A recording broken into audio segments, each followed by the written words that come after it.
So welcome students, I am Saurabh Mahatma, faculty of zoology from basic PG college. और आज का हमारा जो टॉपिक है वो हार्मोनल कंट्रोल ऑफ पार्चुरेशंस यानी प्रसव की अंतःस्त्रवयिकी पर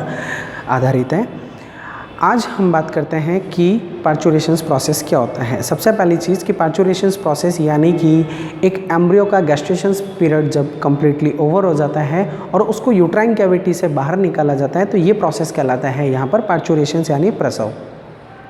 तो गर्भावधि के पूर्ण होने के पश्चात किसी भी शिशु का बाहर निकलना, गर्भाशय कलाओं से बाहर निकलने की जो प्रक्रिया होती है वो प्रसव प्रक्रिया कहलाती है। तो सबसे पहले हमें प्रसव प्रक्रिया को समझने के लिए उसके हार्मोनल कंट्रोल को समझना पड़ेगा। तो हम सबसे पहले उसके हार्मोनल कंट्रोल के बारे में यहाँ पर डिस्कस कर लेते हैं। किसी भी एम्ब्रियो के अंदर, क्योंकि हम कॉरियन है, जरायुज प्राणी है, इसलिए हमारे अंदर माता और शिशु के बीच में एक संबंध पाया जाता है। और ये अंतर संबंध जो एक कनेक्टिंग लिंक का जो वर्किंग करता है, एक ब्रिज का जो काम करता है, वो होती है प्लेसेंटा यानी कि अपरा। प्लेसेंटा का जो डेवलपमेंट होता है वो एक एम्ब्रियो के अंदर जब स्टार्टिंग होता है तो वो कम्प्लीटली यहाँ पर प्लेसेंटल हार्मोन का डेवलपमेंट करने लग जाता है। तो यह स्थिति किसी भी भ्रूण और माता के बीच में देखी जाती है।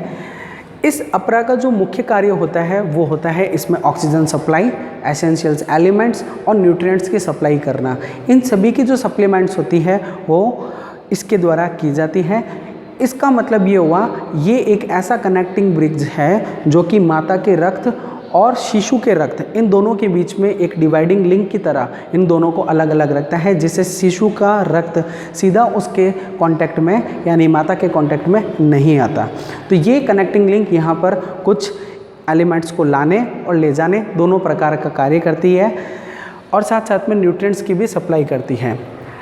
इस अपरा का जो डेवलपमेंट होता है वो शिशु के गर्भावस्था के दौरान ही प्रारंभ हो जाता है। और जब ये प्लेसेंटा डेवलप्ड हो जाती है तब उसके अंदर विदिन 28 to 30 डेज यानी अपरा के द्वारा ही 28 से 30 दिनों के अंदर एस्ट्रोजेंस का निर्माण देखा जाता है और उसके पश्चात 40 से 42 दिन बाद में प्रोजेस्टेरोन का डेवलपमेंट देखा जाता है। ये पीरियड्स जो हम काउंट कर रहे हैं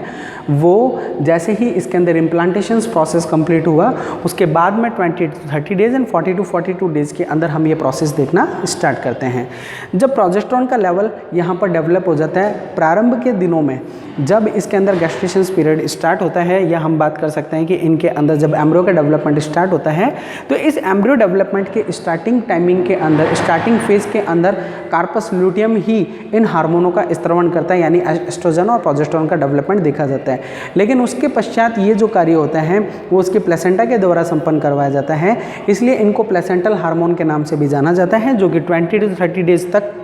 एस्ट्रोजन का डेवलपमेंट स्टार्ट कर देती है और आफ्टर 40 to 42 डेज के बाद में प्रोजेस्टेरोन का काम स्टार्ट कर देती है। इसके पश्चात कार्पस लूटियम का कार्य इतना अधिक नहीं रहता, इसमें अब जो ये कार्य है इन दोनों हार्मोनों का जो डेवलपमेंट है वो अब देखा जाता है यहाँ पर प्लेसेंटा के द्वारा। इसीलिए प्लेसेंटल हार्मोन अब उसके कॉन्टेक्ट में या उसी के अंडर में आ जाते हैं। इस तरीके से हम देखते हैं कि इसके अंदर अपरा के द्वारा दूसरा हार्मोन जिसे हम ह्यूमन कोरियोनिक गोनेडोट्रोपिन हार्मोन बोलते हैं। वैसे तो ये हार्मोन दो प्रकार के कार्य करता है, जिनमें से पहला होता है ह्यूमन कोरियोनिक गोनेडोट्रोपिन का जो कार्य है वो होता है शिशु के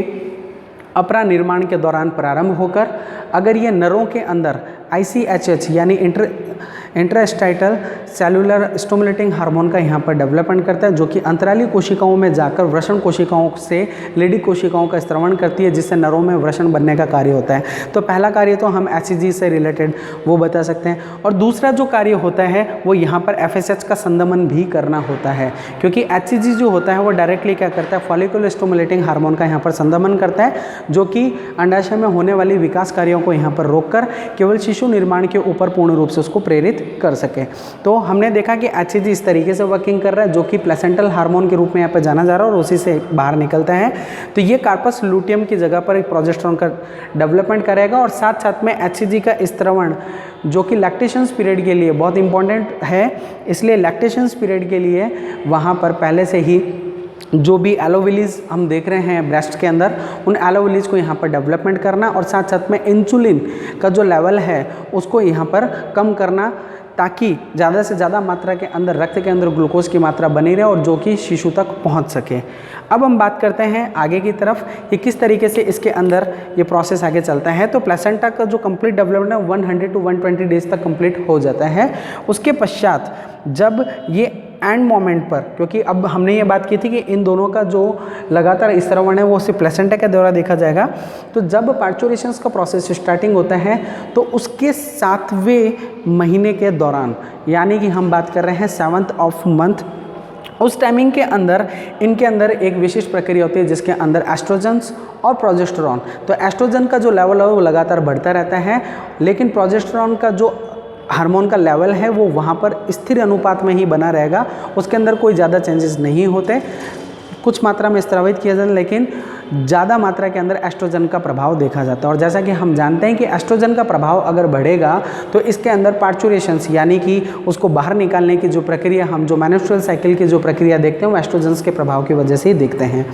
तो उसको वहाँ पर ये बढ़ जाएगा। और साथ साथ में अप्रा के द्वारा एक और हार्मोन का स्त्रवण भी करवाया जाता है जो कहलाता है रिलैक्सिन हार्मोन, जो कि पार्चुरेशंस प्रोसेस को कंप्लीट करता है, क्योंकि उस समय सबसे ज़्यादा इंपॉर्टेंट होता है कि वहाँ पर यूट्राइन कैविटी के आगे जो सर्विक्स वाला भाग है, जो वेजाइनल पार्ट है, उस भाग को चौड़ा कर आगे की तरफ से शिशु को बाहर निकालने का जो इंपॉर्टेंट काम है वो रिलैक्सिन हार्मोन भी प्लेसेंटा के द्वारा ही यहाँ पर स्रावित किया जाता है, जिससे यूट्राइन सर्विस के अंदर कॉन्ट्रैक्शंस के प्रोसेस को बढ़ाया जा सके, उसके संकुचन को बढ़ाया जा सके। ये तो था, हमने समझा कि किस तरीके से प्रसव की अंतःस्राविकी एक साथ इसकी बॉडी के अंदर कार्य करती है और कैसे इसके अंदर हमने देखा कि इनिबिन यहाँ पर करवाया जाता है। अब हम आगे नेक्स्ट प्रोसेस की तरफ चलते हैं जो कि यहाँ पर कहलाता है हार्मोन पर देखा जाएगा। तो उस प्रोसेस को समझने के लिए हमारे पास में इस डायग्राम का हम यूज़ लेंगे और हम यहाँ पर देखेंगे कि कैसे यूट्राइन कैविटी के अंदर एक एम्ब्रियो का डेवलपमेंट होने के बाद में जब गैस्ट्रेशन पीरियड ओवर होता है तो पार्चुरेशन प्रोसेस कैसे होता है, जिसका स्टेप फर्स्ट, ये सेकेंड,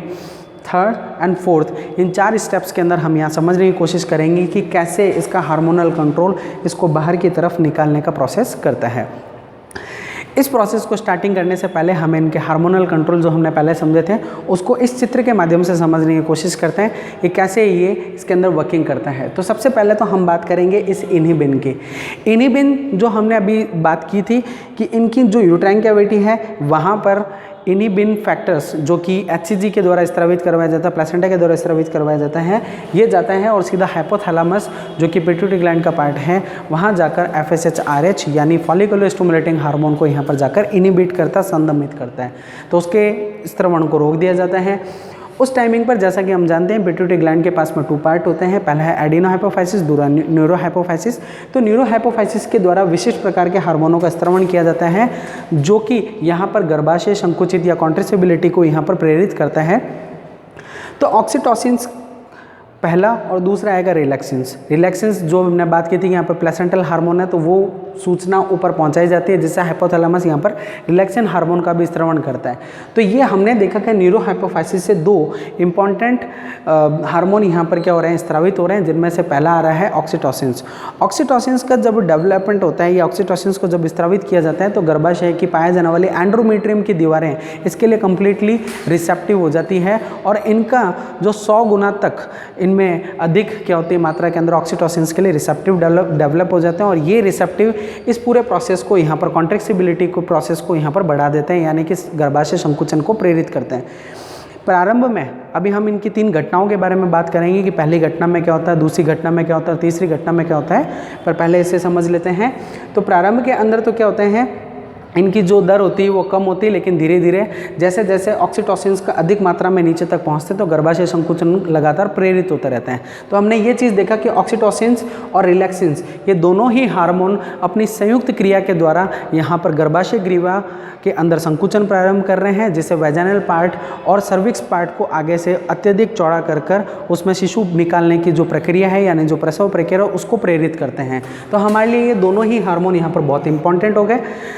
उसके बाद में बात करते हैं कि उसी टाइमिंग पर एडिनोहाइपोफाइसिस से निकले हुए हार्मोन जो कि H हार्मोन है वो ओवरी पर जाकर प्रोजेस्टेरॉन और एस्ट्रोजन्स के लेवल को देखता है, जिसके अंदर एस्ट्रोजन जैसा अपन ने बात की थी कि इनके 7 मंथ्स की पीरियड से ही एस्ट्रोजन्स का जो लेवल होता है वो बढ़ना स्टार्ट कर देता है और उसके कंपैरिजन्स में प्रोजेस्टेरॉन का लेवल होता है वो स्थिर रहता है। मैं यहाँ पर बात करना चाहूँगा कि नॉर्मल मेन्स्ट्रुअल साइकिल के दौरान में प्रोजेस्टेरॉन और एस्ट्रोजन्स के जो लेवल होते हैं उससे कई गुना अधिक लेवल यहाँ पर होता है, तो हम इसके लेवल को उस टाइमिंग से कंपैरिजन्स नहीं कर सकते।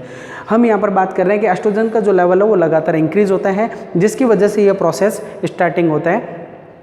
तो एस्ट्रोजन का लेवल बढ़ेगा, प्रोजेस्टेरॉन का लेवल वहाँ पर घटता जाता है लगातार, और उसी प्रोजेस्टेरॉन के लेवल, क्योंकि प्रोजेस्टेरॉन ही यहाँ पर कार्पस लूटियम को क्या करता है, उसके संदमन प्रभाव को बनाए रखता है, उसको रोके रखता है। कार्पस लूटियम उसी अवस्था के अंदर बना रहता है, तो ये संभव हो पाता है केवल प्रोजेस्टेरॉन के कारण से। और प्रोजेस्टेरॉन का लेवल जैसे ही डाउन होगा, वैसे ही उसके अंदर कार्पस लूटियम और प्लेसेंटा जैसी संरचनाएं यहाँ पर प्रोजेस्टेरॉन के लेवल को कम कर देगी, जिसके फलस्वरूप एस्ट्रोजन का लेवल बढ़ेगा और एस्ट्रोजन उसको बाहर निकालने की क्रिया को प्रेरित करेगा। तो इस तरीके से ओवरी से निकलने वाले एडिनो एपोफाइसिस के संदर्भ में ओवरी से निकलने वाले एस्ट्रोजन और प्रोजेस्टेरॉन इस प्रकार के कार्य करेंगे। यहाँ जो ओवरी वर्ड में यूज ले रहा हूँ वो कार्पस लूटियम और प्लेसेंटा के लिए उपयोग में लिया जा रहा है। अब बात आती है अगला, इनके अंदर एड्रिनल ग्लैंड का इसके अंदर एक विशिष्ट रोल होता है। केवल पार्चुरेशंस के प्रोसेस में माता को मिलने वाली संघर्ष की शक्ति, यानी एक शिशु को बाहर की ओर धकेलने के लिए लगने वाला जो मुख्य कार्य है, जो कि शिशु को बाहर की तरफ धकेलता है, तो उसके लिए जो संघर्ष की शक्ति चाहिए, उसके लिए एड्रिनल ग्लैंड से एपिनेफ्रिन और नॉर एपिनेफ्रिन का स्त्रवण होता है। ये एपिनेफ्रिन और नॉर एपिनेफ्रिन यहाँ पर दो प्रकार के कार्य करते हैं, जिनमें से पहला कार्य तो ये होता है कि माता को संघर्ष की शक्ति प्रदान करना, जिससे आसानी से योनि भाग, जो कि सर्विक्स रीजन बात कर रहे हैं, वहाँ से शिशु को बाहर की तरफ धकेला जा सके। उसके लिए जो जितनी भी शक्ति की आवश्यकता है उसका निर्माण करना। और प्लस दूसरी चीज़ हम ये बात करेंगे कि शिशु जैसे ही एटमॉस्फेयर में आएगा, बाहर की तरफ आएगा, तो उस समय उसके फुफ्फुस को यानी लंग्स को यहाँ पर सक्रिय करने के लिए जो आवश्यक ऊर्जा की आवश्यकता होती है उनको प्रदान करना है, जिससे उसके फुफ्फुस बाहर आकर सक्रिय अवस्था में हो सके। तो ये दोनों ही डिपेंड करते हैं एड्रिनल ग्लैंड से निकलने वाले एपिनेफ्रिन और नॉर एपिनेफ्रिन। तो इस तरीके से इनका ये कंट्रोल हमने यहाँ पर देखा।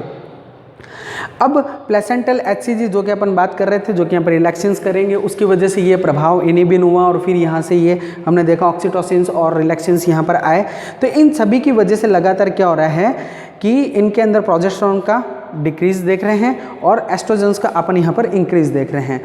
साथ साथ में एस्ट्रोजन इंक्रीज होने के साथ साथ में अपन ने ये भी चीज़ देखी, ऑक्सीटोसिन्स और रिलैक्सेंस का संयुक्त प्रभाव होता है, जिसकी वजह से यहाँ पर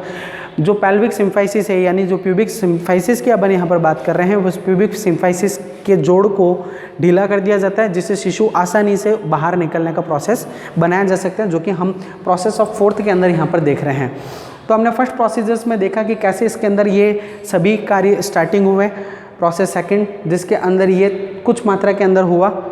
बाहर की तरफ आना स्टार्टिंग हुआ, ठीक है, जहाँ पर आप ऑक्सीटोसिन्स के प्रभाव देख रहे हैं। तो अब अपन इनको 3 स्टेप्स के अंदर डिवाइडेड करते हैं, जिनमें से सबसे पहला जो स्टेप आता है उस स्टेप के अंदर होता है ऑक्सीटोसिन्स का स्त्रवण होना। तो जैसे ही न्यूरोहाइपोफाइसिस से ऑक्सीटोसिन्स का स्त्रवण करवाया जाएगा, तो स्त्रवण होने के साथ में ही ऑक्सीटोसिन्स नीचे पहुँचकर गर्भाशय की दीवारों को प्रेरित करेगा, जिससे उसकी एंडोमेट्रियम की दीवारों के अंदर लगातार संकुचन की प्रक्रिया प्रारंभ होगी। अरेखित पेशियों के अंदर लगातार संकुचन उत्पन्न करवाए जाएंगे, जिसके फलस्वरूप उसके ग्रीवा भागों को आगे की ओर धकेला जाएगा। प्रारंभ में ये जो संकुचन की प्रक्रिया, कॉन्ट्रेसिबिलिटी की जो प्रोसेस है, ये प्रारंभ में तो 30 मिनट में एक बार, और एक बार जब भी ये प्रकट होता है तब लगभग 1 मिनट तक इसका प्रभाव बना रहता है। उसके बाद में जैसे जैसे ऑक्सीटोसिन्स ऊपर से नीचे की तरफ आता जाएगा, जितनी ज़्यादा मात्रा के अंदर ये बढ़ेगा, उतनी इसमें कॉन्ट्रेसिबिलिटी बढ़ती जाएगी, जिसकी वजह से उसमें संकुचन की जो प्रक्रिया होगी वो धीरे धीरे तेज होती जाएगी। तो पहला प्रोसेस अपन ने देखा, जिसके फलस्वरूप अपन सेकंड प्रोसेस तक पहुँचे, तो इसमें कॉन्ट्रेसिबिलिटी बढ़ गई। अगला सेकंड पॉइंट अपन ये बात करेंगे कि जैसे ही उसके अंदर ये ऑक्सीटोसिन्स आएगा, तो रिलैक्सिन यहाँ पर क्या करेगा, इसके प्यूबिक सिम्फाइसिस वाले जोड़ों को, जो कि पीछे वाला जोड़ है, इनको धीरे धीरे आगे की तरफ क्या करना, ग्रीवा भागों को और जो वेजाइनल पार्ट है, इन भागों को आगे की तरफ से चौड़ा करना स्टार्ट करता है, ताकि शिशु का सिर आसानी से बाहर की तरफ निकल सके। हमने स्टार्टिंग में बात की थी कि शिशु का जो सिर है वो एमनियोटिक फ्लूइड यानी एमनियोटिक सैक के अंदर अवेलेबल है। तो ये एमनियोटिक सैक देख रहे हैं अपन, तो ये आगे की तरफ धीरे धीरे धकेलना स्टार्ट होता है, और ये संयुक्त प्रभाव रिलैक्सेंस और ऑक्सीटोसिन्स की वजह से डाला जाता है। तो अपन ने सेकंड स्टेप में ये देखा कि किस तरीके से ये